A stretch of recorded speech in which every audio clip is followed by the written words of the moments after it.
বন্দে পুরুষোত্তমম। সবার মঙ্গল প্রার্থনা পরমপিতার চরণে করছি। যারা দুঃখে কষ্টে যারা যন্ত্রণা আছে সবার মঙ্গল হোক। আর আপনারা কেমন আছেন ভিডিওটি লিখে কমেন্ট লিখে জানাবেন। আমি খুব খুশি হই, আনন্দ পাই এবং তাদের আমি আশীর্বাদও করি। অনেকে কমেন্টে লিখে জানিয়েছেন এবার ভিডিওতে, আমি খুব খুশি হয়েছি। তারা সব ভালো থাকেন। আজকে যে ঘটনাটা বলবো, একটা নতুন ভক্তের ঘটনা বলবো। আমার এই চ্যানেল দিয়ে এখন থেকে যেসব ঘটনা বলবো সব নতুন নতুন ভক্তের ঘটনা বলবো।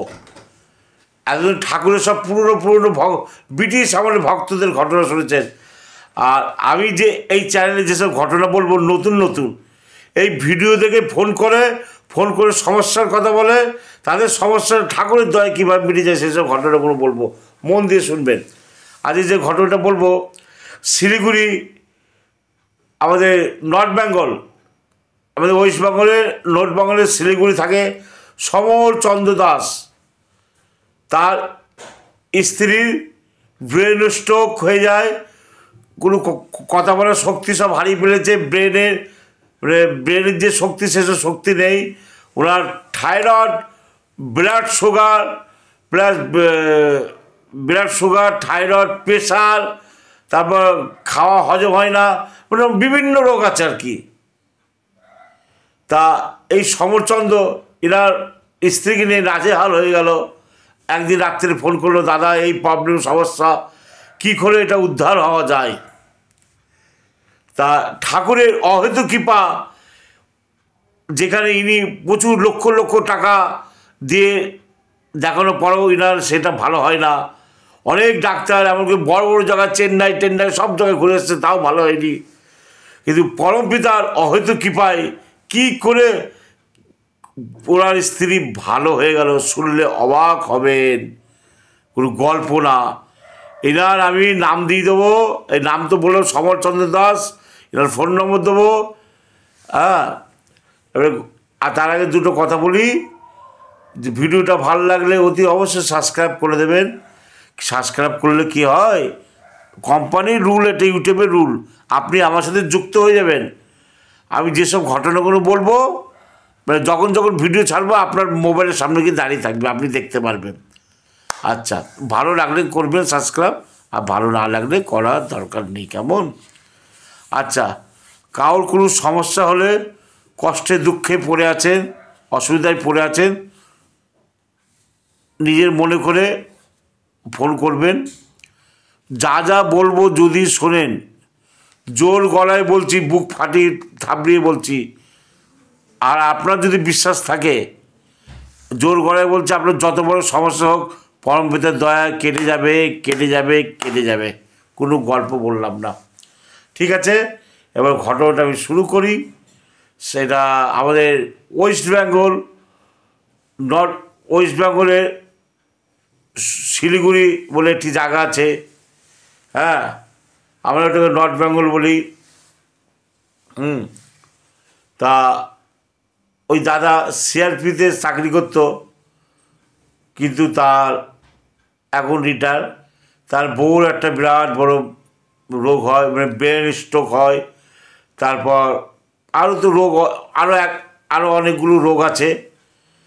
তা ওই দাদা তার স্ত্রীকে খুবই ভালোবাসে।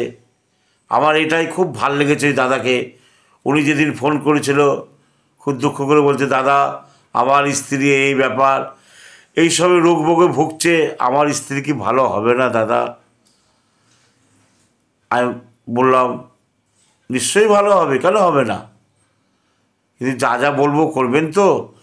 উনি কথা দিল, হ্যাঁ দাদা আপনি যা বলবেন আমি করব। আপনারা তো ভিডিও অনেক দেখছি, অনেক লোকের মঙ্গল হচ্ছে, আমার হবে তো দাদা? আমরা নিশ্চয়ই হবে। যদি তুমি ঠাকুরকে ভালোবাসো নিজের পরিবারের মতন, আর আমি যা বলবো যদি শোনো, তাহলে কাজ হবে। করবে?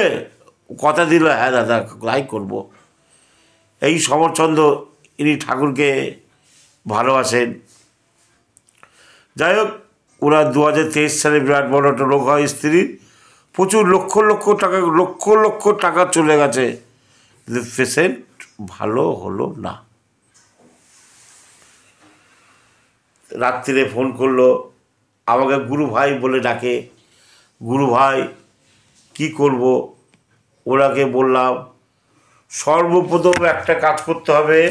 হ্যাঁ, সর্বপ্রথম একটা কাজ করতে হবে আপনাকে, সেটা হলো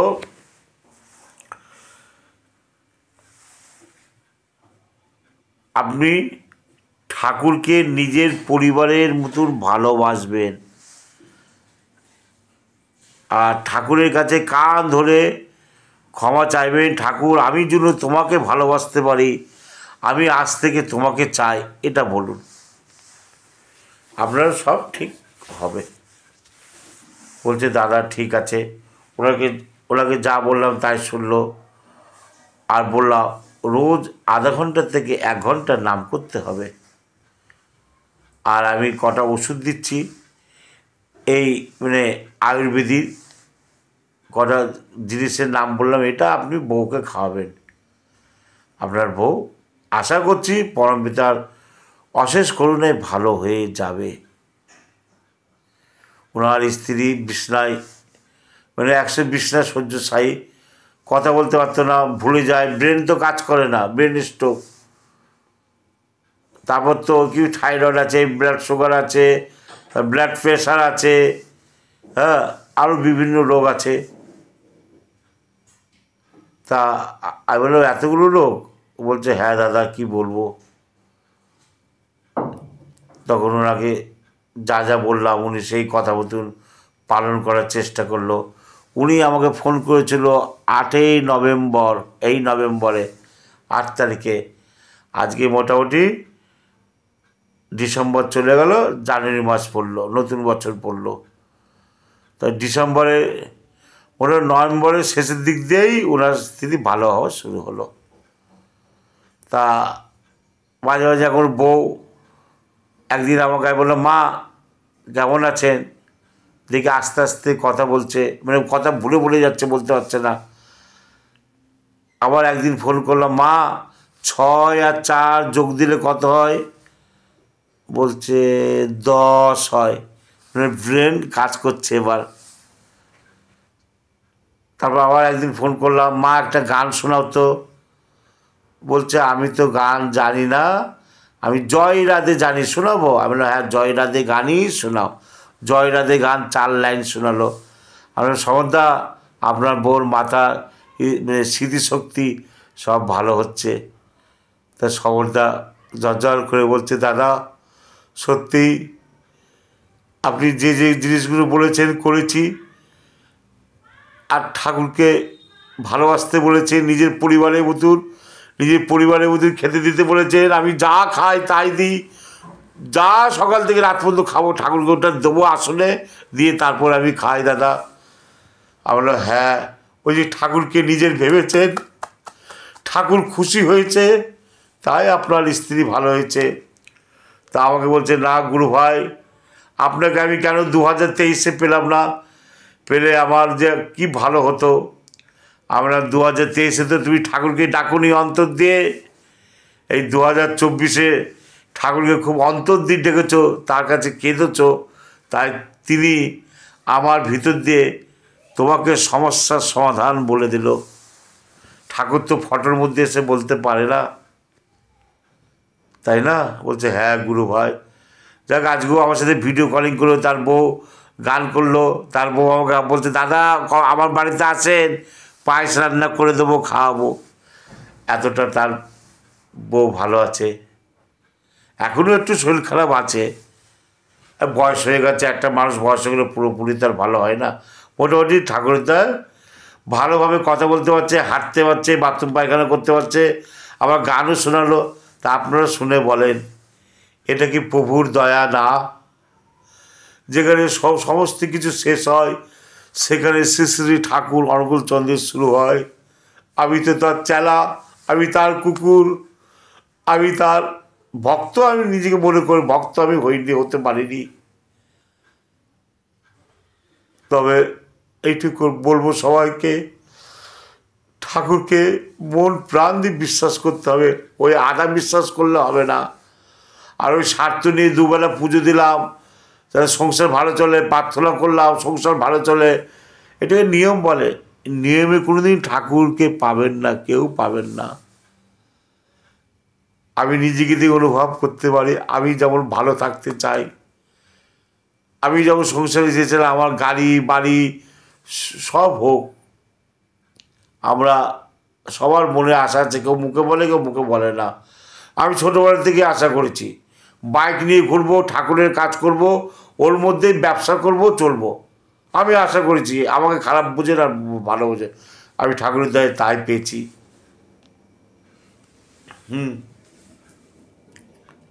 তা ঠাকুরকে নিজের পরিবারের মতন ভালোবাসার কথা তো সবাই বলছেন, একবার বেশি দেখুন না কি পান।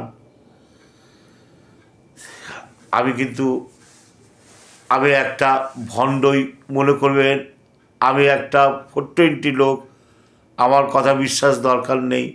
তাকে নিজের পরিবার ভালোবাসুন, সব পাবেন। আর কি বলবো, একটা 2 লাইন গান করে আজকের ঘটনাটা এখানেই শেষ করে দেবো। হ্যাঁ, মন দিয়ে শুনুন। ভক্ত আমি হতে পারিনি, চরণে দিও মোরে ঠাই, চরণে দিও মোরে ঠাই। ভক্ত আমি হতে পারিনি, চরণে দিও মোরে ঠাই, চরণে দিও মোরে ঠাই।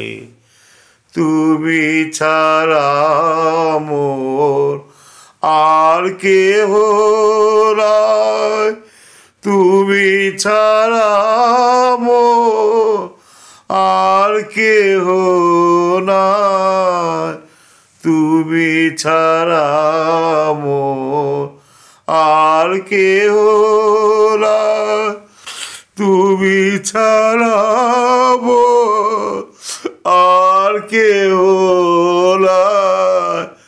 তুমি দয়াল হরি, তুমি রাধা স্বামী, তুমি ছাড়া মোর কিছু নাই। দেখা দাও, দেখা দাও হে প্রিয় প্রভু, দেখা দাও, দেখা দাও, দেখা দাও, দেখা দাও, দেখা দাও, দেখা দাও হে প্রিয় প্রভু, দেখা দাও, দেখা দাও, দেখা দাও, দেখা দাও। সবার মঙ্গল হোক। মঙ্গল তখনই হবে, হাজার আশীর্বাদ করলেও মঙ্গল হয় না। তার কথাটা শোনা আর তাকে খুশি করা, তবেই মঙ্গল হবে, তবেই তার আশীর্বাদ পাবেন। জয় গুরু। এখানেই রাখি, সবার মঙ্গল হোক।